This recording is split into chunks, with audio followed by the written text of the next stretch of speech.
quase 3 anos, o mundo inteiro passou a conhecer uma jovem israelense chamada Ziv Abud, que se recusou a desistir do homem que amava. Através da sua voz, milhões de pessoas ao redor do mundo passaram a rezar diariamente por um nome, Eliyahu Cohen Ben Sigalit. Muitos de nós também rezamos por esse nome e hoje, pela primeira vez, nós temos o privilégio de recebê-los aqui no Rio de Janeiro. Mas eu queria pedir um favor para vocês. Por alguns instantes, esquecer as manchetes, esquecer os vídeos, esqueçam de tudo que vocês ouviram sobre eles, porque hoje nós não vamos conversar com esse refém e uma sobrevivente. Nós vamos conhecer 2 pessoas. E agora eu vou passar para o hebraico e na tela vai ter a tradução. Eliyahu וזיו, ברוכים הבאים, זה שמחה מאוד גדולה שאתם פה איתנו. אבל לפני שנדבר על היום ששינה לחלוטין את החיים שלכם, הייתי רוצה שהקהל יכיר אתכם לפני 7 באוקטובר. קודם כל אני רוצה להגיד ערב טוב לכולם, תודה רבה שהגעתם. זה מאוד מאוד חשוב עבורנו לדעת שאנשים מגיעים לשמוע את הסיפור שלנו ויודעים מי אנחנו ומחבקים אותנו. זה אומר המון עבורנו. אני אליהו כהן, כמו שאתם יודעים, אני בן 29. גדלתי בירושלים עם 3 אחיות מדהימות והורים מדהימים במשפחה דתייה. לפני 7 לאוקטובר התעסקתי בנדל"ן ושירתתי ביחידה מיוחדת, סיירת חרוב. ואני זיו, אני גרה בתל אביב. לפני 7 באוקטובר למדתי בעצם שיווק. אני הבת זוג של אליהו ב10 שנים האחרונות. וזהו, אני ואליהו היינו אוהבים מאוד מאוד לטייל ביחד מסביב לעולם ולחוות חוויות משותפות ביחד. ובשבילנו ללכת למסיבות זה היה רגיל, זה לא היה משהו מוזר בשבילנו. והנובה הייתה בעצם המסיבה האחרונה שהלכנו אליה. לא הלכתם שוב למסיבות? לא בסדר בזה כזה. ואז הגיע הבוקר של 7 באוקטובר, עצמו את העיניים לרגע, וחזרו איתי לאותו בוקר. מתי היה הרגע שבו הבנתם שזה לא הולך להיות עוד יום רגיל? עבורנו המסיבה הייתה משהו מאוד מאוד רגיל, ואני זוכר שזה היה חג, זה היה הושענא רבה, וכולנו הגענו למסיבה ורקדנו ושמחנו ושתינו, וזה היה יום מאוד מאוד מיוחד עבורנו. ואני זוכר שעלתה הזריחה, ופתאום המוזיקה נעצרה. וכשהמוזיקה נעצרה, פתאום הסתכלנו כולנו לשמיים, וראינו באמת המון טילים, וזה היה הרגע שהסתכלתי על זיו ואמרתי לה, אני לא רוצה להישאר פה. אנחנו מבינים, אנחנו קרובים לגדר של עזה, יכול להיות שהם רוצים לעשות משהו, יכול להיות שגם לא. אני רוצה לחזור הביתה. ובעצם מה שאנחנו עושים זה לוקחים את הרכב שלנו ואנחנו נוסעים, אני, אליהו, אחיין שלי, הבן של אחותי הקטן, והבת זוג שלו. אז בעצם ב7 באוקטובר אנחנו בעצם יוצאים למסיבה, כמו כל מסיבה. Então, 7 de outubro eles saem para uma festa como qualquer festa. רק שהפעם בעצם זה הרגיש קצת שונה, המסיבה הייתה ליד עזה, בשבילנו זה לא אמר יותר מדי, רק שאנחנו רחוקים מהבית. Era uma festa comum, por ser perto de Gaza não significava nada demais. Era uma festa um pouquinho mais longe de casa. ובעצם ב-6:29 המוזיקה הפסיקה, בהתחלה חשבנו שקרה משהו, זאת אומרת שאין פסטיבל, ואחר כך בעצם ראינו בשמיים טילים, מטח טילים ענקי. Então, 6h29 a música parou. No começo eles não estavam entendendo, acharam que tem algum problema no som. Depois eles começaram a ver muitos mísseis caindo. בשלב הזה אליה הסתכל עליי ועל עמית אחיין שלי, והוא אמר לנו שפה אנחנו לא נשארים. אנחנו גם מבינים שבמקום הזה בארץ ישראל יש רק 15 שניות עד שהטיל נופל. זאת אומרת, אין לנו גם איפה להתחבא, אנחנו בשטח פתוח. Então, eles estavam num ambiente aberto, então eles tinham que correr, porque tem 15 segundos para se proteger naquela área do míssil. Então, o Eliá falou para ela e para o sobrinho para fugirem de lá. אז אנחנו מחליטים לקחת את האוטו ולנסוע. אנחנו נוסעים ממש כמה דקות בתוך השטח, עד שאנחנו מקבלים טלפון ממדודה של אליה, שבעצם צועקת שמישהו ירה לה על הרכב. Então, eles começaram a fugir, eles acharam que era apenas, entre aspas, né, mísseis. E, de repente, a prima do Eliá ligou, falando que atiraram no carro dela. וגם אז לא הבנו שמשהו לא בסדר קורה. אמרנו בסדר, אולי מהגבול קורה משהו. E aí, mesmo assim, um tiro, tá bom. Infelizmente, isso é comum em Israel, então acharam que não era nada fora do comum. אני חושבת שהפעם הראשונה שאנחנו מבינים שמשהו לא בסדר קורה באותו יום, זה כשאנחנו נכנסים למיגונית, ובעצם שומעים מחבלים, מגיעים עם שתי טנדרים, מתחילים לצרוח, לקלל, לירות באוויר, וזה בעצם הפעם הראשונה שאנחנו מבינים שמשהו קורה. Então eles saíram do carro, eles foram para um abrigo para se proteger e de repente lá de dentro foi quando eles perceberam que tinha algo de errado, que eles começaram a escutar árabes e falando em árabe, vindo a voz de fora. Aí eles perceberam que tinha algo de errado, que dentro de Israel tinha terroristas. ואז אליה, מה קרה באותה מיגונית? Perguntei o que aconteceu dentro daquele abrigo. בעצם מה שקורה אחר כך זה שהמחבלים זורקים רימונים לתוך המיגונית, הם משתמשים בכל כלי נשק שהיה להם על מנת להרוג אותנו. היינו בתוך המיגונית 29 אנשים, שבמיגונית זה בעצם יש מקום אולי ל10 אנשים. Então, eles estavam dentro de um abrigo que cabe no máximo 10 pessoas, mas lá dentro tinham 29 pessoas, uma em cima da outra, e eles começaram a jogar granadas e tudo que eles podiam para machucar. ברגע שהם זרקו את הרימון הראשון, היה איתנו גיבור ישראל, השם שלו הוא הנר, והוא מחליט בידיים חשופות בעצם לנסות להגן עלינו, וכל רימון שהמחבלים זורקים לתוך המיגונית, הוא מצליח להחזיק אותו ולזרוק אותו חזרה מתוך המיגונית. Então tinha um rapaz chamado Aner, um herói, que ele foi para frente e ele, com a mão dele, sem nada, pegava as granadas e jogava de volta para fora.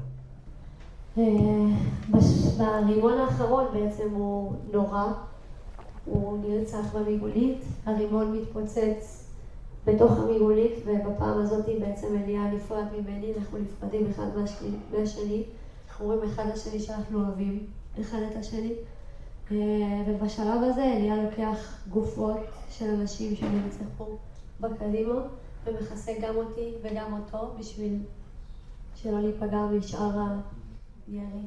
Então, de tantas granadas, chegou uma hora que esse herói acabou sendo morto e vários outros também lá de dentro foram mortos. E o Eliá, ele pegou cadáveres, corpos, e colocou em cima da Ziv para esconder ela, para proteger ela. אליה, איך הרגשת בשעה כזאת לעשות דבר כזה? Eu perguntei para ele como ele se sentiu fazendo isso. קודם כל זה הרגיש נורא. הסיטואציה הייתה מאוד מאוד מבולבלת, כי אני נמצא עם 3 אנשים שאני מאוד מאוד אוהב. Então ele falou que é muito complexo, ele estava com 3 pessoas que ele ama muito, Ziv ואחיין זיו אחיין שלה ובת הזוג שלו. Então, a Ziv, o sobrinho e a namorada dele. אבל הבנתי שהמחבלים לא הולכים לעצור. הם ימשיכו לזרוק את הרימונים לבפנים כי הם רוצים להרוג אותנו. והבנתי שאם אני לא אעשה מעשה, אז אנחנו נמות. אז פשוט ביקשתי סליחה מהגופות, מהאנשים שעד לפני שנייה דיברתי איתם. ביקשתי מהם סליחה ופשוט כיסיתי אותי ואותה כדי להסתתר מהרסיסים. Então ele viu que não tinha jeito, que eles iam continuar atacando até matar todo mundo. Então ele pediu desculpa para cada um dos mortos que estavam lá, os corpos que até pouco estavam junto com ele, amigos, conhecidos ou não, e ele pegou os corpos e foi cobrindo as.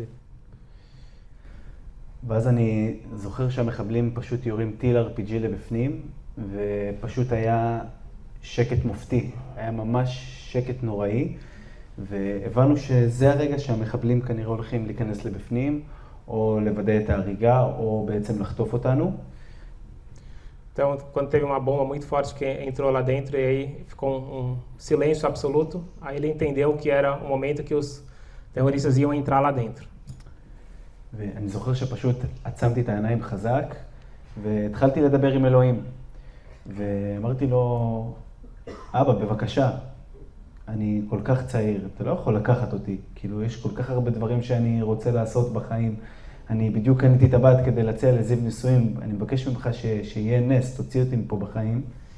Naquele momento eu conversei com a Hashem e falei, papai, não dá, eu sou muito jovem, eu tenho uma vida pela frente, tenho muita coisa para fazer, eu comprei a aliança para minha noiva, minha vida não pode acabar agora.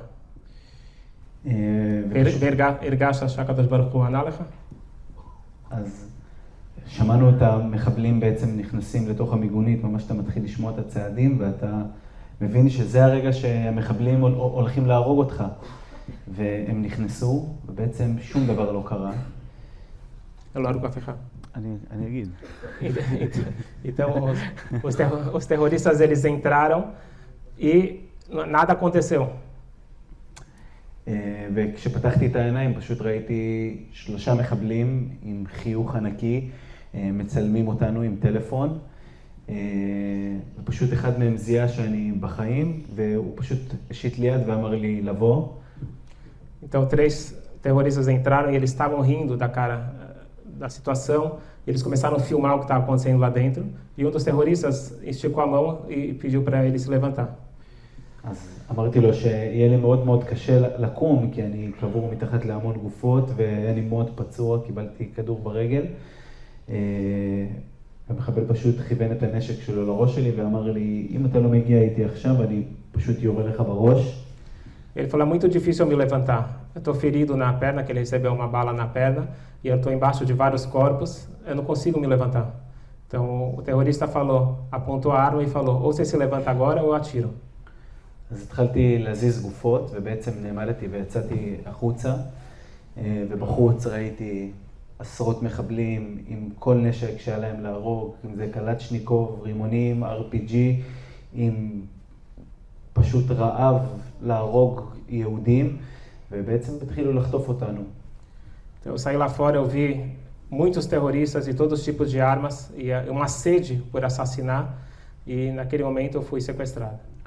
הם חטפו אותי, את הירש גולדברג פולין, אלון נואל ואור לוי. וככה, הדבר האחרון שראיתי, שנייה לפני שהתחלנו את הנסיעה לעזה, זה בעצם אחד המחבלים חזר אחורה לתוך המיגונית, כדי לוודא שבעצם אף אחד לא נשאר בחיים. אז הוא yara עשרות כדורים לכל הכיוונים, וידעת ההריגה, וככה בעצם התחלנו את הדרך לעזה. Então, a última cena que ele tem é que ainda outro terrorista entrou dentro daquele abrigo e ficou atirando por todos os lados para ter certeza que todo mundo que estava lá estava morto e aonde que Ziv estava. וזה הרגע שהבנתי שכנראה איבדתי גם את זיו, גם את עמית וגם את קרין, אבל אני הולך להגיד משהו שישמע מאוד מאוד מוזר, ואתה יכול גם להגיד את זה פה לקהל, שבאמת הם יכולים לתאר לעצמם, כל הדרך קיבלנו מכות וירקו עלינו וקיללו אותנו, אבל בראש שלי היה פשוט רק משפט אחד, רק משפט אחד, ופשוט הנשמה שלי לא הפסיקה לצרוח, אלוהים, תודה רבה, תודה רבה אלוהים, תודה רבה. כי לא יכולתי לשכוח מה עברתי בדיוק לפני 5 דקות. הייתי במיגונית עם כל כך הרבה גופות, נזרקו בפנים רימונים, RPG, וכל מה שביקשתי מאלוהים זה להישאר בחיים. ואני לא יודע מה יהיה עוד 10 דקות, אני בדרך לעזה, אבל יצאתי מהמקום הכל כך קשה הזה, והייתי פשוט חייב להגיד לו תודה על זה. Então ele disse que quando ele viu essa cena, então ele já tinha certeza que ele perdeu a noiva, o sobrinho, a namorada, e ele está sendo levado para Gaza, mas naquele momento ele falou, pode soar estranho o que eu vou falar, mas naquele momento eu estava só agradecendo a Deus e falando, Deus, muito obrigado que eu estou vivo, muito obrigado que eu estou vivo. Acho que ele merece uma salva de palmas.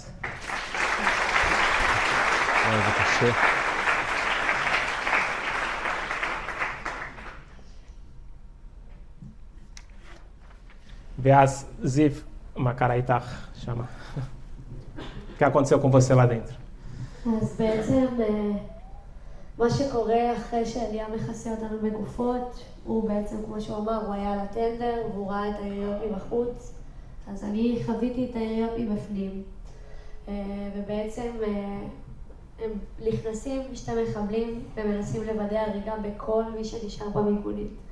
בשלב הזה אני שומעת את הירים מבפנים, אני שומעת את המחבלים מבפנים, ואני מרגישה שהבן אדם שאליה שם מעליי, ממש אני מרגישה את כל הכדורים שהוא מקבל, אני מרגישה את הגוף שלו. Então, o que o Eliá contou, ela estava dentro desse abrigo onde foram atirados inúmeras balas e ela sentia que o corpo que estava em cima dela, protegendo ela, estava recebendo todas as balas. ובעצם בשלב הזה אני מאבדת את ההכרה, אני לא יודעת איפה אליה, אני גם לא מבינה שקרה משהו חריג. אני מאבדת את ההכרה שלי, והפעם הבאה שאני מתעוררת בתוך המיגונית, זה בעצם בשעה 11 בבוקר, שהמתקפה התחילה בשעה 8. Então, em dado momento, ela fica inconsciente e quando ela acorda novamente, é mais ou menos 11 da manhã, sendo que essa história começou às 8. וכשאני פותחת את העיניים, כאוס נוראי. אני נמצאת בבור של גופות, של אנשים ששנייה לפני זה ישבנו, צחקנו ביחד, דיברנו, ואני ממש קבורה מתחת לכל כך הרבה ילדים צעירים שרק באו לחגוג את החג. Então ela abre os olhos. Não dá para imaginar a cena, ela está coberta, enterrada com um monte de corpos, pessoas que até há pouco tempo atrás eles estavam juntos, comemorando, dançando, e de repente ela está lá enterrada no meio de todos os mortos. אני יודעת שאליה אמור להיות צמוד אליי, אז דבר ראשון שאני עושה זה בעצם מחפשת אותו ומנסה להבין איפה הוא בתוך כל הבור גופות הזה. וכשאני מסתכלת שמאלה, בפעם הראשונה אני בעצם מזהה את קרין, הבת זוג של אחיין שלי. וכשאני מזהה אותה, אני מבינה ישר שהיא לא בחיים. כשאני רואה אותה, אני גם יודעת שעמית עמד לידה. וכשאני מסתכלת לצד, אני בעצם מזהה גם את הגופה שלו, וזו הפעם הראשונה שאני מזהה שגם אחיין שלי וגם הבת זוג שלו נרצחו בתוך המיגונית. והייתי צריכה במשך 7 שעות שלמות לשבת עם הגופות שלהם ושל עוד 16 אנשים צעירים. Então, ela olha para o lado procurando o Eliá e não encontra. De repente, ela olha para o lado, ela vê a namorada do sobrinho e logo depois o sobrinho. E naquele momento ela entendeu o que aconteceu e ela teve que ficar dentro dessa situação mais 7 horas. ובעצם אחרי 7 שעות שנשארתי בתוך המיגונית, היינו צריכים כל הזמן הזה להעמיד פני מתים, כי אנחנו בעצם שומעים את כל המחבלים עדיין מחוץ למיגונית, מטיילים, שרים, שמים מוזיקה, חוגגים את הניצחון שלהם באותו יום. והיינו ממש במשך כל השעות האלה צריכים להעמיד שכאילו אין אף אחד בפנים וכאילו כל מי שבתוך המיגונית נרצח. Então, aquelas 7 horas que ela ficou lá dentro, ela escutou música e gritos lá fora, eles estavam comemorando a vitória, entre aspas, deles, e ela sabia que ela tinha que ficar lá dentro, fingindo que ela não estava viva para poder se proteger. ואחרי 7 שעות אנחנו בעצם שומעים שוב רעש, ומישהו נכנס פשוט לתוך המיגונית. בשלב הזה אנחנו לא מבינים כאילו מי זה הבחור הזה, ואנחנו חושבים 2 דברים, או שהוא הולך לרצוח אותנו, או שהוא הולך להציל אותנו. למזלנו זה היה הדבר השני, ואותו בחור בעצם הגיע להציל אותנו. אבל מה זה אותנו? לא היה רק אותך? היו עוד אנשים? אותי ועוד 6 ניצולים נוספים. Então, lá dentro tinha ela e mais 6 pessoas que estavam vivas, e de repente entrou uma pessoa e eles não sabiam se era para assassinar ou para salvar. E Baruch Hashem era alguém que veio salvar. לא צבא. לא צבא, לצערי הרב. כל הדרך בעצם לבית חולים, אותו בן אדם אגב הגיע עם לוקיישן שהבן שלו שלח לו. את הבן שלו הוא לא הצליח להציל, כי הבן שלו נרצח, אבל הוא הציל אותנו. Então esse homem que veio para salvar, na verdade ele estava atrás do filho dele, porque a última coisa que o filho mandou para ele foi a localização onde ele estava. Infelizmente o filho ele não conseguiu salvar, e em vez dele ficar levando o filho, o corpo, ele foi e salvou esses 7. כל הדרך לבית חולים, שזה שעה נסיעה, כל הדרך בעצם רכבים שרופים, גופות, ואנחנו מסתכלים, וזאת הפעם הראשונה שבעצם הבנתי שהמיגונית שלנו זה לא המוקד היחידי. זאת אומרת שיש ממש משהו המוני, רצח המוני. Então eles foram levados para o hospital, só que era 1 hora de distância. E no caminho eles viram muitos carros queimados, muitos corpos, e foi a primeira vez que ela entendeu que não era só uma coisa localizada, de onde ela estava, foi uma coisa muito maior. כשאני מגיעה בעצם לבית חולים, זאת הפעם הראשונה שיש קליטה בטלפון, ואני מתחילה לקבל הודעות של אנשים שניסו לתקשר איתי כל הלילה, כאילו מהבוקר עד אותו רגע. כל ההודעות היו מחברים מודאגים, מהמשפחה שלי, ובעצם חצי מההודעות שקיבלתי היו צילום מסך. בצילום מסך הזה אני בעצם רואה תמונה של אליה מהחדשות של עזה, שבעצם זו תמונה שלו שהוא פצוע, מדמם, אבל בחיים, תחת הכותרת, אסיר ישראלי נמצא ברצועת עזה. Então, finalmente, quando ela chega no hospital, a primeira vez que ela tem sinal no telefone, e ela começa a ver um monte de ligações perdidas, um monte de mensagens. Metade era de familiares, amigos preocupados com ela, e outra metade era mandando uma imagem onde que tinha das notícias de Gaza, o prisioneiro israelense, e lá tinha o Eliá sangrando. Mas pelo menos ela soube que ele estava vivo. וזאת בעצם הפעם הראשונה שאני מגלה שאליה נחטף, ולא מספיק כל הדבר הזה, כל החוויה הזאת שאנחנו עברנו, ולא מספיק זה שאנחנו גם משפחה שכולה עכשיו, יש לנו עוד מסע ארוך לעבור בשביל להחזיר אותו הביתה. Então foi naquele momento que ela viu que não era simplesmente o que ela passou e que o sobrinho e a namorada foram assassinados, mas que agora ela teria uma longa trajetória para trazer de volta o noivo para casa. Eliá, Maia atikva rishona sheibadeta, mati shegata le'aza. Qual foi a tua primeira esperança que você perdeu? התקווה הראשונה שאיבדתי? חשבת שיש אנשים טובים בעולם ופתאום משהו השתנה, או שציפית לזה בעזה?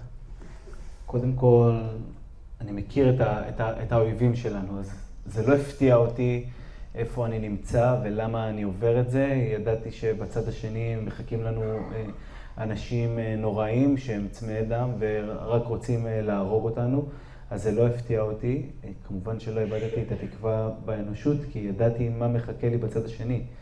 ידעתי שבצד השני יש את המשפחה שלי ואת האנשים שאוהבים אותי, אנשים שמאמינים בלחיות ולא בלרצוח. אבל בעזה כולם היו רוצחים. חד משמעית.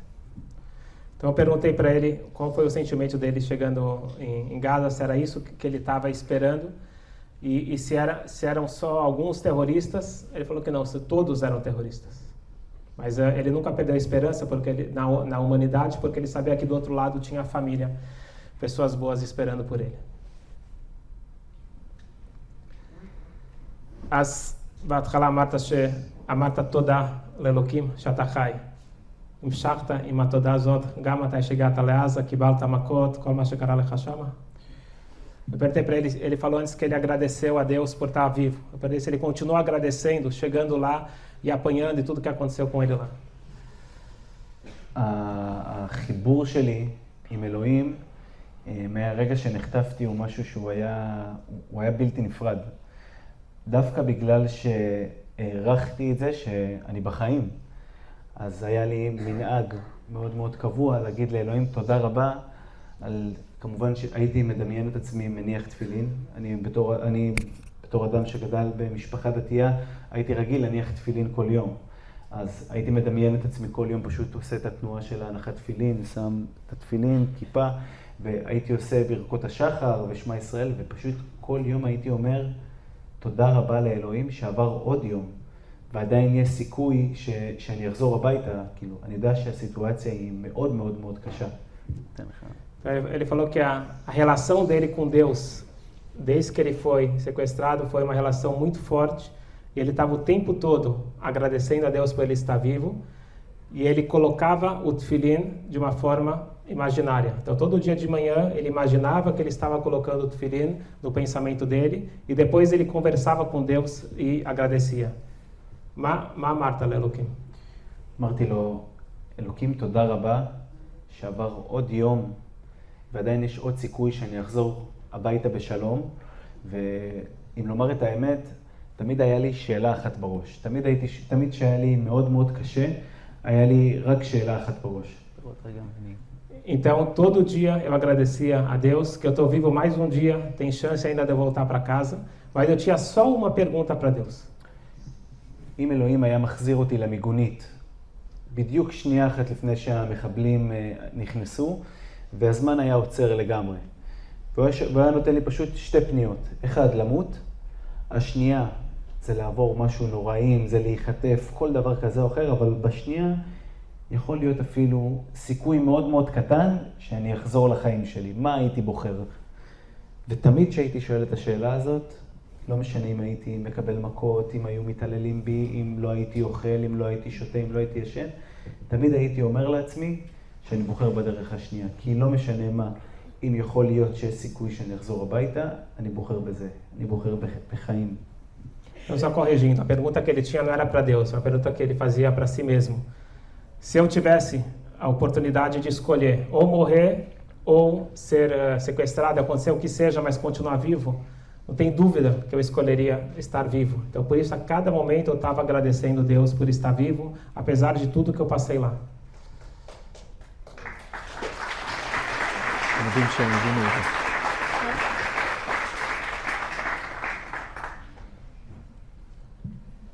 כשאנחנו חושבים על חטוף, לי לפחות, הדבר הראשון שאנחנו חושבים זה רעב. אבל יש עוד משהו שהתגעגעת בשבי? התגעגעתי? שהיה חסר לך, חוץ מהאוכל. Eu falei que normalmente quando você pensa em refém, a pior coisa que você pensa, a primeira coisa é falta de comida. Perguntei se teve mais alguma coisa que fez muita falta para ele. קודם כל חיבוק. abraço. אבל הדבר שבאמת, באמת, באמת היה הכי חסר לי, זה המשפחה שלי, חופש, זכות הבחירה, זכות פשוט לקום ולעשות מה שאני רוצה. כי בסוף זה נכון שהם לוקחים את האוכל, אבל הם לוקחים לך גם הרבה מאוד דברים. את הזכות לבחור, לקום ולעשות משהו, אם זה ללכת לשירותים, אם זה מתי ללכת לישון. כל דבר כזה שהם לוקחים ממך, אתה מרגיש את זה, ונורא נורא חסר לך משהו שיש לו ביטוי מאוד מאוד פשוט, חופש.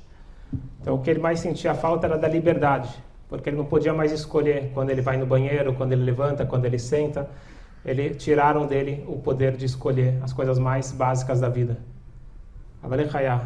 לא יכלת לקום, היית עם שלשלת? אני קודם כל הייתי כבול בשרשרות ברזל.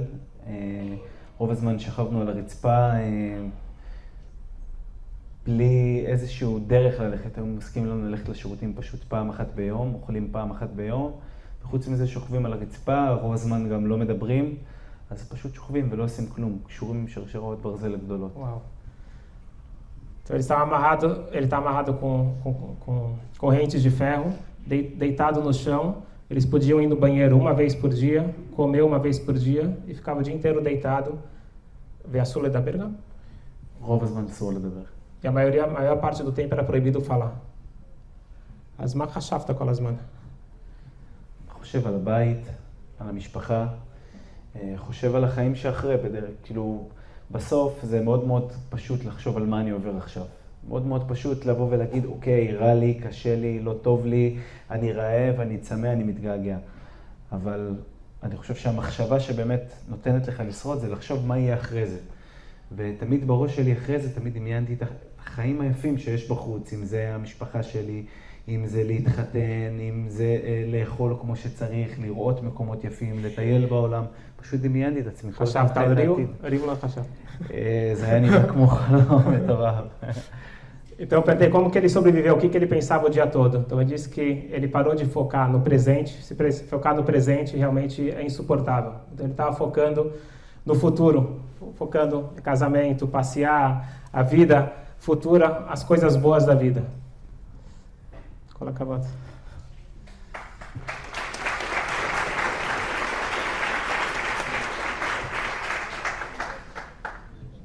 אם הייתי שואל אותך, מה היה היום הכי קשה שלך בין 505 ימים? Qual foi o dia mais difícil desses 505 dias? ביום ה-94 למלחמה, המנהרה שלנו התפוצצה לגמרי, והכל קרס עלינו, והמחבלים הגיעו עם וסטים ונשקים, הם דרכו את הנשק, ימנו לנו את הנשק לראש, וביקשו ממנו להגיד את המילים האחרונות לפני שאנחנו מתים, כדי שאם הצבא ימצא אותם, אז הם יוכלו להגיד lהם מה היו המילים האחרונות שלנו. Então, ele respondeu que quando explodiram o túnel, então os terroristas, eles vieram e caiu também cacos em cima deles. Os terroristas vieram com arma na cabeça deles e falaram, pode falar a tua última frase para a gente contar depois para os soldados o que vocês falaram antes de morrer.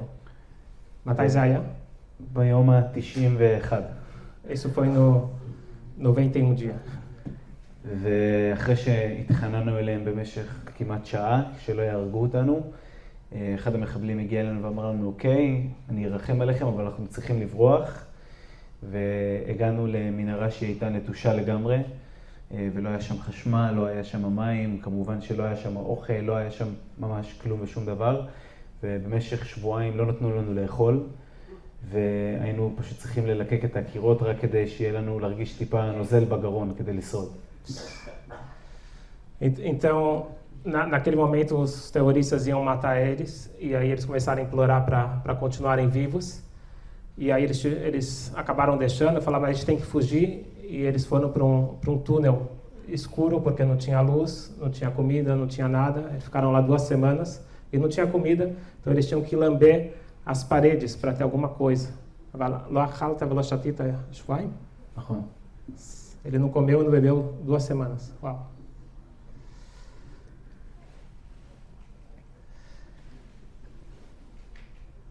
נעבור עכשיו קצת לזיו.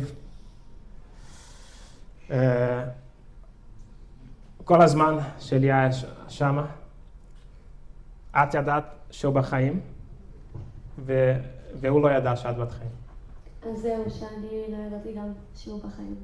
אנחנו לא ידענו.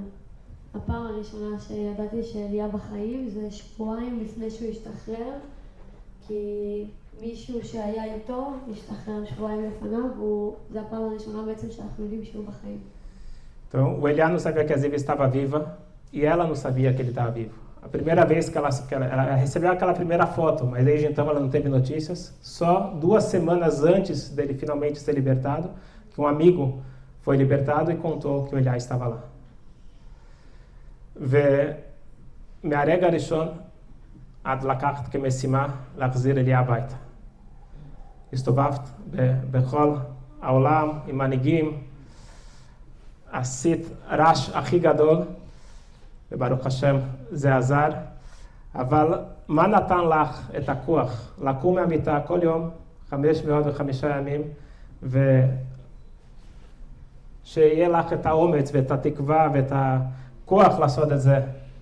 Então eu perguntei para ela, porque, não sei se vocês sabem, mas ela moveu o mundo todo, ela teve Trump e com várias autoridades do mundo e ficou insistindo e fez uma campanha muito grande e Baruch Hashem deu certo. E eu perguntei o que deu força para ela todo dia de manhã levantar da cama e continuar essa luta. אז זו שאלה שכל הזמן שואלים אותי, ותמיד אני מנסה להסביר את הכוחות המטורפים שבן אדם מקבל באותו רגע שאין לו שום דבר. ואני יכולה לקרוא לזה כוח אלוהי, כי זה משהו שאתה לא יודע מאיפה הוא מגיע. אני לא יכולה להגיד זה משהו שקיים בי, זה משהו שהיה בי. זה כוח שהיקום שולח לך כדי לעבור משהו קשה, וזה צלח. האמונה שלי באמת אמונה עיוורת, ולהאמין שלא משנה מה יקרה, אליה חוזר הביתה.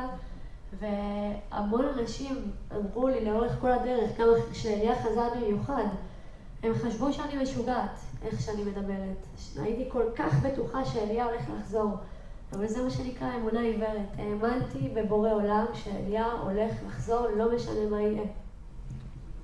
Então, ela disse que essa é uma pergunta muito comum. Como que ela teve essa força, essa coragem, essa energia, 505 dias para fazer essa luta incansável? E ela falou, não tem explicação lógica. É uma força divina, você recebe uma força sobrenatural. E as pessoas ao entorno, mesmo os familiares do Eliá falavam, você parece uma maluca, o que você está fazendo? Da onde essa força? Ela falou, não, é uma fé cega, eu diria que não é cega, uma fé, uma convicção total em Deus que não tem dúvida nenhuma que Deus vai trazer Eliá de volta para casa. Kol hakavod.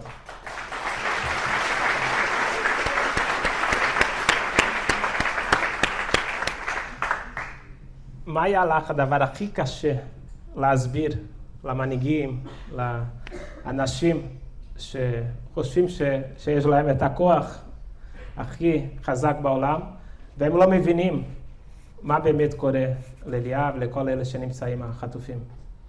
Eu perguntei para ela qual que era a coisa mais difícil dela conseguir convencer e explicar essas lideranças mundiais. אני חושבת שאם אנחנו מדברים על המנהיגים בארץ, זה להסביר להם שאין להם זמן. שעכשיו בזמן שאנחנו מדברים, יכול להיות שיש עוד חטוף שכבר לא בין החיים. האויבים שלנו הוכיחו לנו שמבחינתם זה יד קלה על ההדק. היום, מחר, מחרתיים, רוצחים, מרעיבים, משתמשים בחטופים. זה בארץ. Então, para os líderes em Israel, ela precisava explicar que o tempo está contra nós. Não dá tempo e a cada dia pode ser que mais um refém vai ser morto. Então, eles não têm tempo, têm que correr.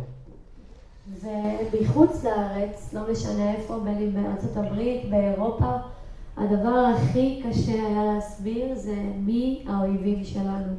כולם חושבים שהם מבינים גדולים ביחסים שיש בין ישראל לבין העולם המערבי, והם לא מבינים מי זה האנשים האלה. ומה שהייתי צריכה להסביר להם זה שיום יבוא, והזיו הקטנה שבאה ואמרה לכם והזהירה אתכם מפני האנשים האלה, תבוא ותגיד לכם, אמרתי לכם, וזה יהיה בבית שלכם. ונחשו מה, זה קורה עכשיו, מסביב לעולם. E para os líderes fora de Israel, a coisa mais difícil era convencer, explicar para eles quem são nossos inimigos. Eles não conseguiam entender, e eu falei para eles várias vezes que se eles não entenderem agora o que a pequena Ziv está falando, eles vão sentir na pele deles, e é isso que está acontecendo no mundo todo. היה איזה מנהיג, מישהו שהצלחת לשכנע? Tem algum líder que você conseguiu convencer? אני חושבת שהמלחמה האמיתית הייתה פחות לשכנע, כי ידעתי שפיזית אני לא יכולה להוציא את אליה משם, אבל המלחמה היותר גדולה הייתה להשאיר אותם בתודעה, שכל מקום שאנחנו הולכים ידברו עליהם, יתפללו עליהם, ופשוט שידעו את הסיפור שלהם, כדי שזה לא ירד מסדר היום, שיבינו שבכל העולם רוצים את החטופים בבית. Então, o objetivo dela não era tanto convencer que ela não tem essa força, mas sim de fazer com que ninguém esquecesse, que todo mundo estivesse falando deles, rezando por eles, e que isso ficasse nas manchetes até que eles voltassem para casa. אליה, חודשים ארוכים, יותר משנה, התפללת להיפגש עם זיו שוב, מה חשבת? Eu perguntei, o que você pensou? Porque ele achou que a Ziv tinha falecido, morrido naquele momento. Então, o que ele estava pensando? Que ele falou que ele queria casar? Qual que era o pensamento dele lá dentro? אז קודם כל, בהתחלה היה לי מאוד קשה, כי באמת האמנתי בלב שלם שאיבדתי אותה, אז גם התאבלתי עליה ואמרתי לעצמי, אוקיי, באיזשהו שלב אחרי שנה, אמרתי לעצמי, טוב, אני חייב להיות חזק, כי כשאני אצא החוצה היא כנראה לא תהיה שם. אבל אני חייב להמשיך בחיים שלי ולהיות חזק, וכבר דמיינתי חתונה והכל. Então, realmente, no começo, ele tinha certeza que ela se foi. Então, ele fez o luto dele, ele já tinha certeza que não era mais a noiva dele. ואז כשהשתחררתי והגעתי בעצם לבסיס הצבאי שנמצא בעזה, אז רצה אליי פסיכולוגית צבאית, וישר רצה אליי ואמרה לי, ברוכה הבאה לישראל, וסיפרה לי שההורים שלי הולכים לחכות לי בקיבוץ רעים. ופתאום הרגיש שהיא רוצה להגיד לי משהו, אבל היא מאוד מאוד פחדה להגיד, היא לא ידעה איך להגיד את זה. Então, quando ele foi recebido finalmente no território de Israel, tinha uma voluntária que recebeu ele e ela falou, teus pais, tua família tá te esperando. E ele sentiu que ela tinha algo mais para falar, só que ela estava com receio de falar. ואז היא אמרה לי, גם זיו הולכת לחכות לך בקיבוץ רעים. ואז הסתכלתי עליה ואמרתי לה, את משוגעת? E aí ela falou, Ziv também vai estar te esperando lá no kibbutz aí, mas eu olhei para ela e falei, você tá maluca? והיא אמרה לי, לא, אני לא משוגעת. אז אמרתי לה, רק משוגע יכול להאמין שהיא שרדה את מה שראיתי בעיניים. ואז היא אמרה לי, אני לא משוגעת, והיא שרדה את המתקפה, והיא נלחמה בשבילך במשך 505 ימים, ואתה פשוט לא מאמין כמה דברים היא עשתה עבורך, והיא הולכת לחכות לך בקיבוץ רעים. Então, eu não tô maluca, ela realmente, ela sobreviveu e ela tá lutando por você até hoje e ela tá lá te esperando.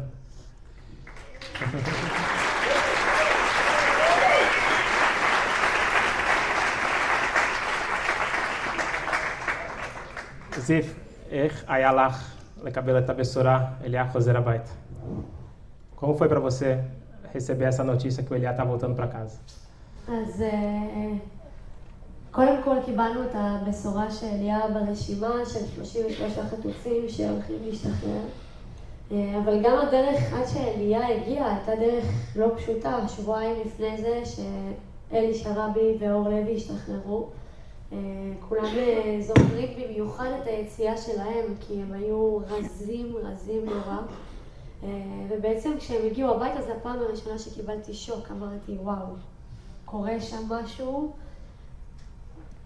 מעבר למה שאנחנו בכלל יכולים לדמיין. קורה שם משהו מטורף. Então, 2 semanas antes de ele voltar, quando ele, Sharabi e outros saíram, aí ela começou a sentir que algo estava acontecendo, mas ainda faltava, tinha um processo muito longo e poderia dar certo, poderia dar errado, mas ainda tinha um processo para ele sair. ובעצם אחרי יומיים אני מגלה שבעצם אלי שרבי היה עם אליה, וזו הפעם הראשונה שבעצם אני מבינה מה היו התנאים של אליה. כי אם הוא יצא ככה, אז גם אליה נראה ככה ממש עכשיו, הוא עדיין בתוך המנהרה. Então, quando saiu ele Sharabi, ela viu que ele estava um esqueleto, e aí foi quando ela percebeu como realmente deveria estar o Eliá, que ele ainda está lá dentro do túnel. ובעצם אלי שרבי גם אומר לי שאליה בוודאות לא יודע שאני בחיים. זאת אומרת, אליה חושב שאת לא חיה. אז את צריכה להכין את עצמך למפגש איתו, כי הוא לא יודע שאת חיה. Então, ele Sharabi falou para ela, se prepare para esse encontro, porque o Eliá tem certeza que você não está vivo. ובעצם כשמגיע הרגע ואנחנו בעצם הולכים לפגוש את אליה, אנחנו יודעים שזה רגע השחרור ויום השחרור. הפעם הראשונה שהסתכלתי עליו זה כאילו, זה היה מטורף, הוא היה, קודם כל היה רזה נורא, וזה היה קצת מפחיד, אבל הסתכלתי לו בעיניים וראיתי שזה אליה. עוד לפני זה, כשראיתי אותו בטלוויזיה, זאת אומרת בשחרור, כל מה שהם מפרסמים בטלוויזיה, ראיתי אותו עם הראש למעלה, ואמרתי לעצמי, הוא לא השתנה, הוא תמיד עם הראש למעלה. Então, quando ela viu as imagens dele, aqueles filmes terríveis que eles mostravam, ele viu que ele estava com a cabeça erguida, falou, ele continua sendo o mesmo Eliá, com a cabeça erguida, ele não abaixou a cabeça, ele chegou muito magro, mas pelos olhos eu vi que era o mesmo Eliá. וזה היה משהו מאוד מאוד מרגש המפגש הזה. זה היה משהו שאני זה משהו שתמיד אני ואליה אומרים, שלא היינו מחליפים את התחושות, את מה שהרגשנו באותו רגע שראינו אחד את השני, בשביל שום סכום של כסף בעולם. Então esse reencontro foi muito, muito emocionante e eles sempre falam que eles não trocam por nenhum valor no mundo o sentimento de se reencontrarem como eles se reencontraram. היום, אחרי 505 ימים בשבי, אליה חזר סוף סוף הביתה.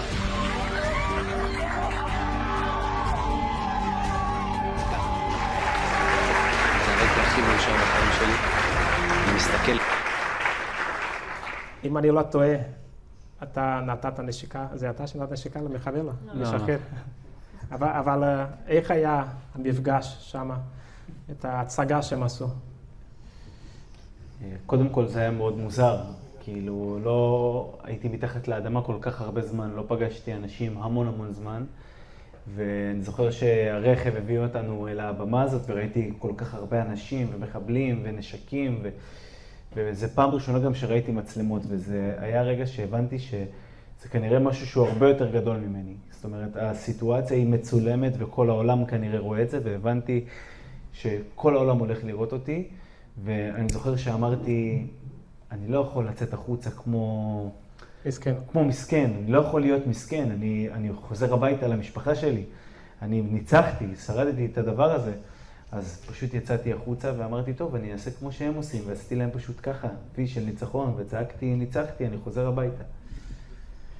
Então, quando ele saiu, foi a primeira vez que ele viu novamente câmeras, e quando ele viu tudo montado, ele percebeu que aquilo era uma coisa muito maior e com certeza isso daqui tá sendo mostrado no mundo todo. Então ele falou, eu não vou sair daqui dessa situação como um coitado. Eu sobrevivi, eu venci. Então ele foi lá e fez o V de vitória, mostrando para todo mundo que ele venceu.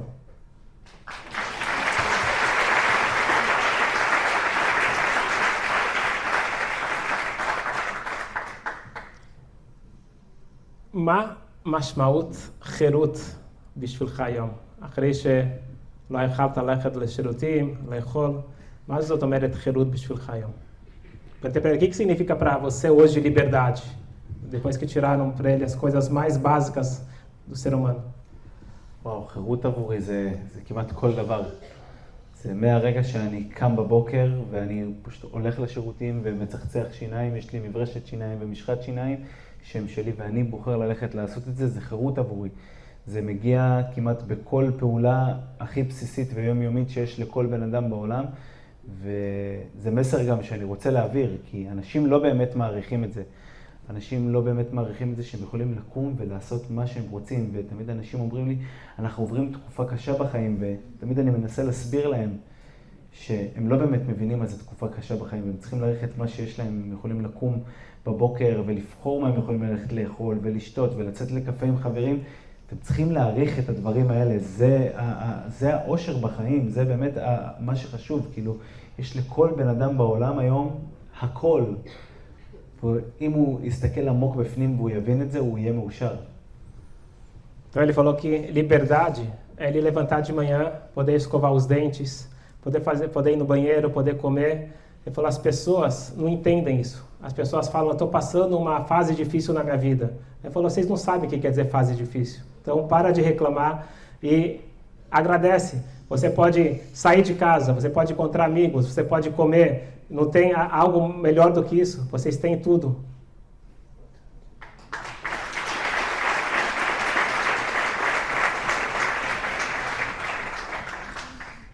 תגידי מה אני אומר, נכון? מופאוודת? נכון? מופאוודת. זה השם של הספר שלך, והבאת את זה משא ומתן. נכון. עם אנשים ועם אלוקים. עם עצמי, עם אנשים ועם O nome do livro dele, que está traduzido para português, tem aqui fora. Esse livro significa, em árabe, significa negociação. Então eu perguntei para ele, que negociação é essa? Então ele falou que é... כי בסוף, בסיטואציה הזאת, אתה מנהל הרבה מאוד משא ומתן. כמובן מול המחבלים, אם זה לקבל עוד אוכל או תנאים טיפה יותר טובים. כמובן מול אלוהים, שאתה כל הזמן רוצה לצאת הביתה, אתה מנהל איתו איזשהו משא ומתן. ואתה כל הזמן, בסוף במשא ומתן יש לתת ויש לקבל. וכל הזמן הזה חיפשתי מה אני יכול לתת לאלוהים. אוקיי, אני מבקש מאלוהים אוכל, אני מבקש ממנו שתייה, אני מבקש להרגיש יותר טוב, אני מבקש לחזור הביתה, מה אני יכול לתת לאלוהים? ובעצם בזה משתמע המשא ומתן, שאתה כל הזמן מחפש את הדברים לתת לאלוהים. וכל פעם שהייתי מבקש מאלוהים משהו, והייתי אומר לו, אתה יודע משהו, תיתן לי מים, אני מעכשיו אתפלל על מים. וזה מגיע בהרבה מאוד צורות, וכמובן ביני לבין עצמי, משא ומתן ביני לבין עצמי.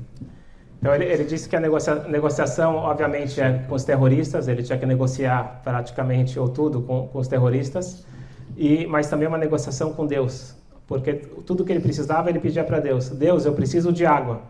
E o terrorista trazia água, então deu certo.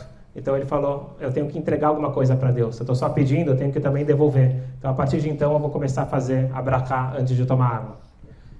וכמובן משא ומתן ביני לבין עצמי, כי בסוף בסיטואציה קשה כמו זאת, הכי פשוט זה לוותר, ואז אתה מוצא את עצמך מתנגד לעצמך, ואתה מוכיח לעצמך כל הזמן למה שווה לך להישאר בחיים, והיה לי את כל הסיבות בעולם פשוט לוותר, להגיד לעצמי, תשמע, אני לא יודע מה יהיה עכשיו, לא יודע עוד כמה זמן אני הולך להיות פה קשה, קדימה, תרים ידיים, אבל אתה מחפש כל הזמן את הסיבות למה להישאר בחיים, וזה המשא ומתן בינך לבין עצמך, אתה מוכיח לעצמך כל הזמן למה שווה להישאר.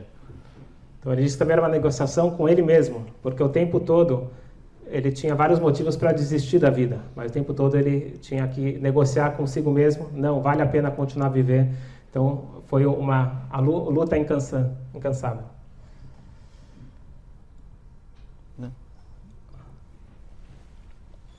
אבל מה אמרת לקדוש ברוך הוא? איזה מילים? מה דיברת איתו?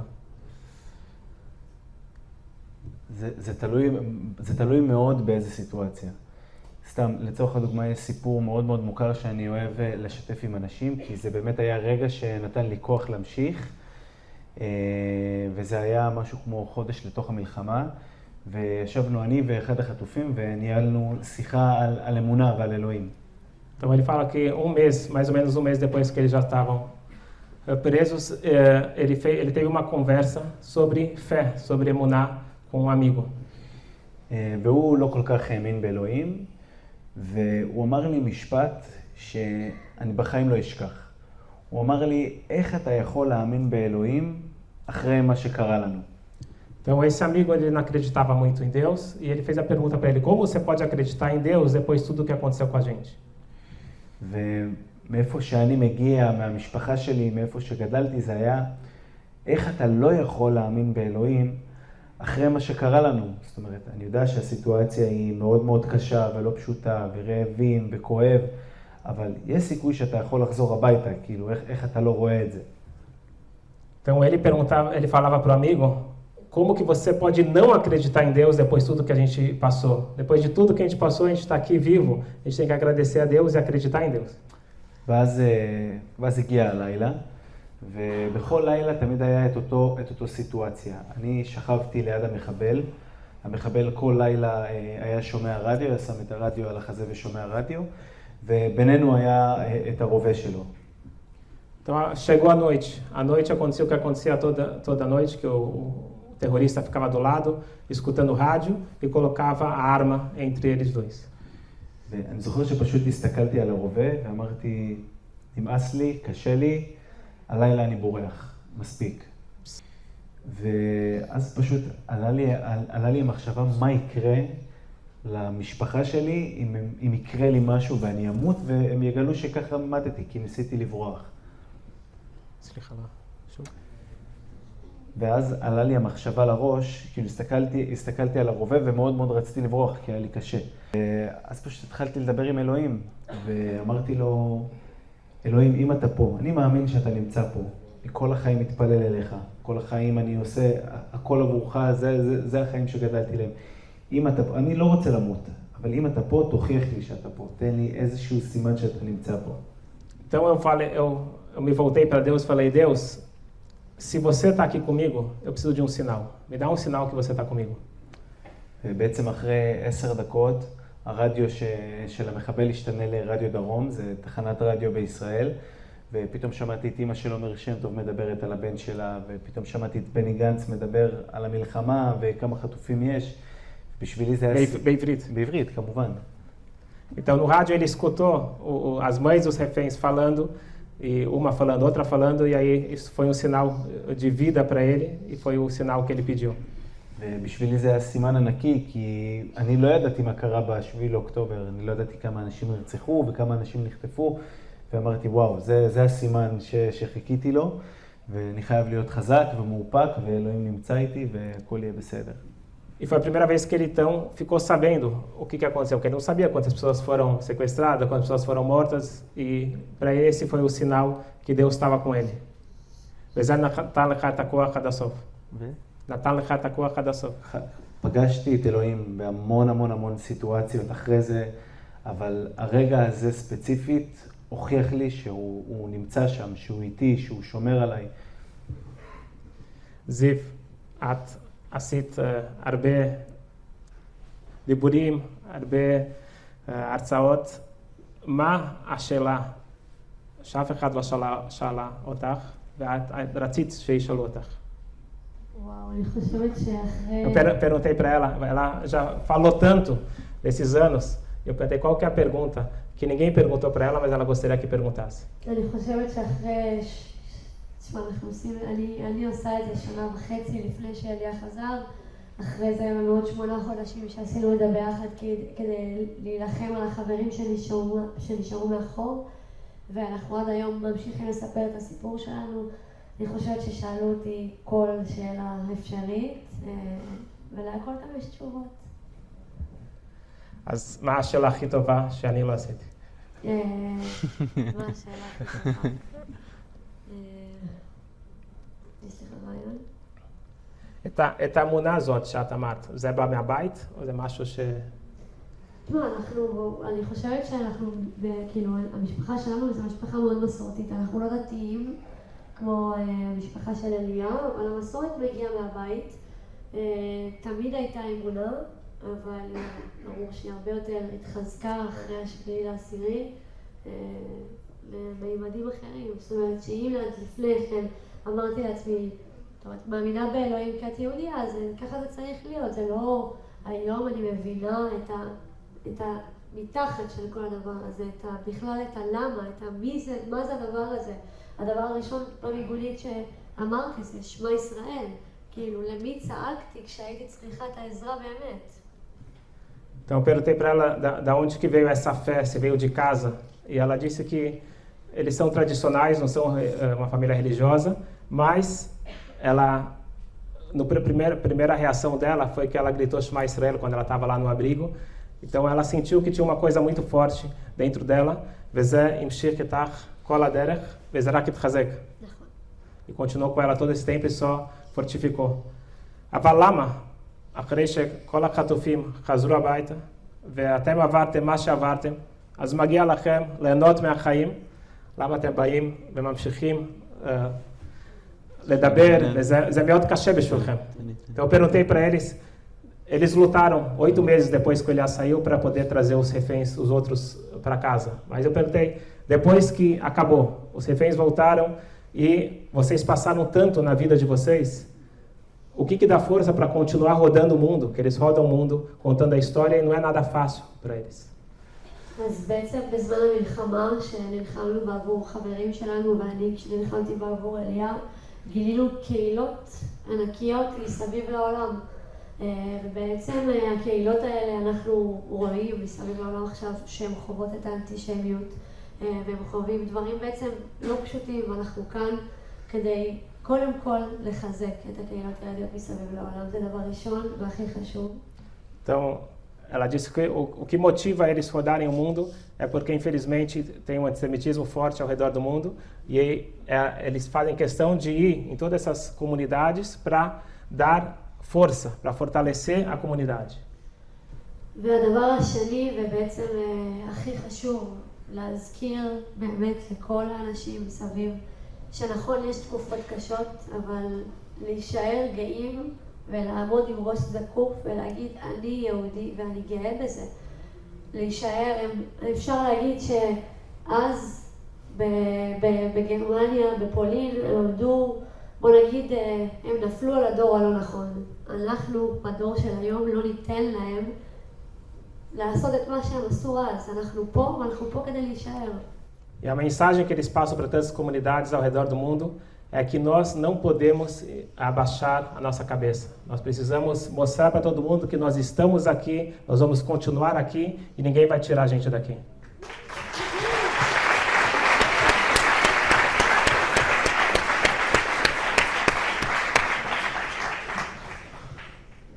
יש לי הפתעה בשבילך. eu tenho uma surpresa para ele. משהו שמאוד נגע לי בלב. וזה בפורטוגזית, אבל אני אקרא מה שכתוב לך פה. אבא שבשמיים, תודה רבה על מה שיש לי, תודה רבה על מה שאין לי. אני אקריא בפורטוגזית. Então, o Eliá ele compôs uma tefilá, e eu traduzi aqui, todo mundo vai receber no final um brinde, um imã. Eu vou traduzir para vocês. Abba Shevashamayim, Papai do Céu, obrigado pelo que eu tenho, obrigado pelo que eu não tenho. Obrigado pelo que eu terei, obrigado pelo que eu não terei. Abba Shevashamayim, eu te amo. Eu te peço apenas uma coisa. Cuida da minha família. Eu vou ficar bem porque você está comigo. Obrigado, eu te amo. Olha, cada cabelo é אני עבורי זה... תגיד.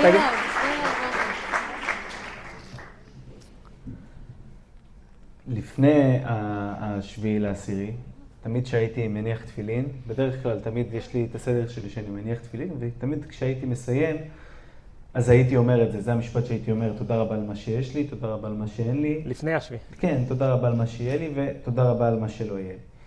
Então ele disse que na verdade essa tefilá ele compôs antes de 7 de outubro. Ele já fazia isso todo dia depois de colocar o tefilim. וכשהגענו לשם, וכמו שאמרתי מקודם, הייתי עם אנשים שלא כל כך מאמינים באלוהים, והם היו רואים אותי כל הזמן מדמיין שאני מגלגל תפילין ומתפלל, עושה שמע ישראל, ברכות השחר, הכל, ואז פתאום שקט, משהו כמו 20 שניות. ואז הם תמיד היו שואלים אותי, מה אתה עושה ב-20 שניות האלה? כאילו, למה פתאום יש 20 שניות? ואז אתה ממשיך, שיר למעלות, אסענה, כאילו, מה אתה אומר ב-20 שניות האלה? ואז תמיד הייתי אומר להם את זה. Então, todo dia de manhã, ele fazia de conta que ele estava colocando o tefilim, depois ele falava as bênçãos matinais, ele parava por 20 segundos e depois ele continuava com Shira Malot e outras rezas. E os amigos perguntavam, o que você faz nesses 20 segundos que você fica quieto? ותמיד הייתי אומר להם, אני אומר תודה על מה שיש לי. אני אומר לאלוהים תודה רבה על מה שיש לי, אני עדיין בחיים. אני אומר לאלוהים גם תודה רבה על מה שאין לי. אין לי כרגע אוכל, אבל תודה על זה. כאילו בסוף זה יהיה לטובתי. אני אומר לאלוהים תודה רבה על מה שיהיה לי. אני לא יודע מה יהיה. יכול להיות שאני אמות, ואם אני אמות, כנראה שזה מה שרצית. ואם אני לא אמות ואני אחיה, אז תודה רבה על מה שיהיה לי. ואני גם אומר לאלוהים תודה רבה על מה שלא יהיה לי. Então, muito forte, ele falou que ele agradecia o que eu tenho e o que eu não tenho. Eu não tenho comida, mas tá bom, obrigado pelo que eu não tenho. Obrigado pelo que eu terei e obrigado pelo que eu não terei. Se é para eu viver, obrigado. Se não é para não viver, também obrigado. וכשאמרתי להם את זה, אז הם אמרו, וואו, כאילו, אנחנו לא מסתכלים על הדברים בצורה מאוד נכונה. כאילו, אתה יושב פה עם כמה שקשה לנו, ואתה אומר תודה רבה, אני מסתכל על הפיתה שאני מקבל, ואני אומר, וואי, קשה לי, אני רעב, לא טוב לי, אני רוצה עוד. אבל כשאתה מסתכל על הפיתה, אתה אומר, תודה רבה שיש לי גם את זה, כי יכול להיות גם יותר גרוע. הוא יכול מהפיתה לעבור לחצי פיתה, ומהפיתה גם לא להביא לי בכלל. ואני זוכר ימים שלא היה אוכל, אתה יודע להודות על זה. וזה שינה להם את הצורת מחשבה, וכאילו עבורי, זה מאוד מאוד מוזר שכאילו אנשים בעולם מכירים את המשפט הזה, כי זה משפט שסך הכל הייתי אומר, כאילו אחרי התפילין, אבל היום יש לו משמעות אדירה. אז היית הרב שלהם? Então ele disse que ele incentivava os amigos e os amigos só reclamavam e ele falava para eles, não tem que reclamar. Você recebeu uma pita? Pode ser que você ia receber metade, pode ser que você não ia receber nada. Agradece o que você tem. E ele disse que ele acabou influenciando os que estavam junto com ele.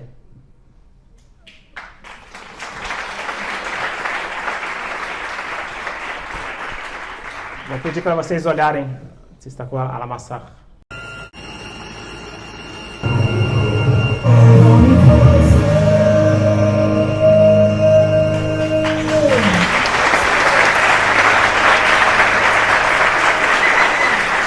לנו בבקשה, המשפט הזה. explica essa frase. אני בתור אדם, אני בן אדם מאוד מאוד פעיל. אני אוהב ללכת, לעשות, לטייל ולעבוד כמובן, ולהיות שמרגיש לי כל שנייה ושנייה כאילו אני מבזבז את החיים שלי, מאוד מאוד מבזבז את הזמן. אומר, וואי, אני כל כך צעיר, יש לי כל כך הרבה דברים לעשות. אני לא יכול לטוס לריו דה ז'נרו לטייל בחוף בגיל 50, זה לא יכול לקרות. אני מרגיש שאני מבזבז את הזמן שלי. Eu sou uma pessoa muito ativa, então eu sentia que eu tenho que aproveitar o tempo, eu não consigo ficar parado. Eu não quero vir conhecer o Rio de Janeiro com 50 anos, então eu tenho muita coisa para fazer. אז כשיצאתי החוצה אמרתי, אוקיי, אני כאן, אני לא מתבזבז יותר, אני לא מבזבז יותר את הזמן שלי. אני פה ואני עכשיו יכול לנצל אותו. Então essa foi uma decisão, eu saí, eu estou aqui, acabou, eu não vou perder mais tempo.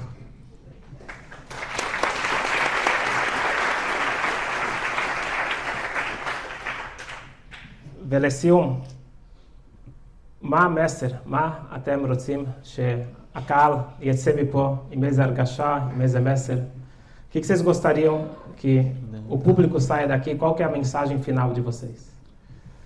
קודם כל, הדבר הראשון שהוא הכי הכי חשוב, זה שעם ישראל חי. וגם אחרי...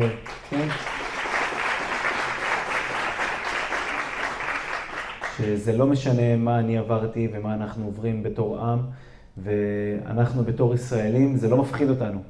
אנחנו מכירים את הסיפורים שבמשך עשרות שנים רדפו אותנו היהודים, אתה יכול ללכת במשך כל ההיסטוריה ולגלות שתמיד רדפו אותנו, זה לא היה חדש.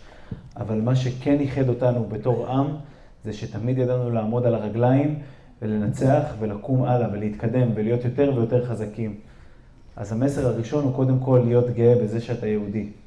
A primeira mensagem é que Am Israel Chai, e nós já temos uma história longa, e todas as vezes não são os primeiros inimigos, nós somos muito perseguidos, mas a gente está aqui, continua aqui, e continuar firme e forte de cabeça erguida. Essa é a primeira mensagem. והדבר השני שהוא בעיניי הכי הכי חשוב, זה שמשפחה זה הדבר הכי חשוב שיש לך בחיים. ורק כשאתה מאבד את המשפחה שלך, אתה באמת מבין כמה הם חשובים. ואני איבדתי את המשפחה שלי, וקיבלתי את הזכות לקבל אותם חזרה, אז אני יודע מה הערך של משפחה. אז אם יש לי את ההזדמנות לבקש מכם משהו, לתת לכם משהו, זה באמת אחרי שאתם יוצאים מכאן, תלכו למשפחה שלכם, להורים שלכם, לאחים שלכם, לילדים שלכם, תבקשו לצאת לקפה, תשאלו אותם מה שלומם, תגידו להם שאתם אוהבים אותם, תחבקו אותם, תנשקו אותם, כי אתם באמת לא יודעים מה יהיה מחר, ואתם באמת תצטערו על זה. Então, a segunda mensagem que ele tem é a importância da família. Ele perdeu a família e recuperou a família, então ele sabe o que é o valor da família. Então, se ele puder pedir para cada um aqui, saindo daqui, deem mais importância para os pais, para os irmãos, para os filhos. Sai para tomar um café, dê atenção, converse. Vocês não sabem o que vai acontecer no dia seguinte, aproveitem cada momento.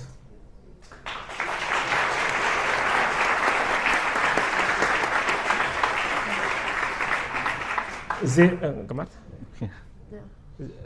לא, את הלכת לכל מיני מקומות בעולם ועברת את המסר.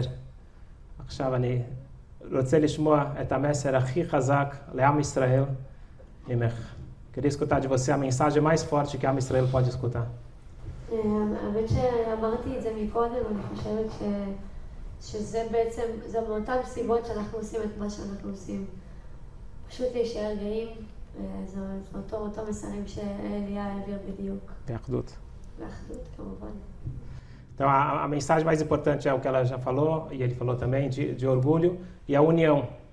איך את מרגישה את האחדות, שכולנו פה, התפללנו עליכם, איך אתם, הרגשתם את זה? Vocês sentiram que o povo judeu estava rezando por vocês ao redor do mundo todo? כמובן, זה, כמו שאמרתי מקודם, זה בדיוק בשביל זה אנחנו פה, אנחנו מחזירים את הטוב ומחזקים את הקהילות היהודיות מסביב לעולם, כי הרגשנו את התפילות, כי הרגשנו שיש אחים מחוץ לישראל שדואגים, שמתפללים, שתומכים, וגם אני חושבת שזה הפעם הראשונה שבאמת הבנו בכלל כמה יהודים יש מסביב לעולם. וכשאתה חי בישראל ובתוך הבועה הזאת, אתה לא באמת יודע מה קורה בחוץ. Ela realmente ficou impressionada porque em Israel vive dentro de uma bolha e ela não tinha muita noção do que estava acontecendo fora, mas ela viu essa união, pessoas se mobilizando no mundo todo para poder rezar e fazer de tudo que podiam para trazer. Baruch Hashem, até פה איתנו, ובעוד 3 שבועות, בעוד שבועיים, אתם תהיו תחת החופה, בעזרת השם. Daqui 2...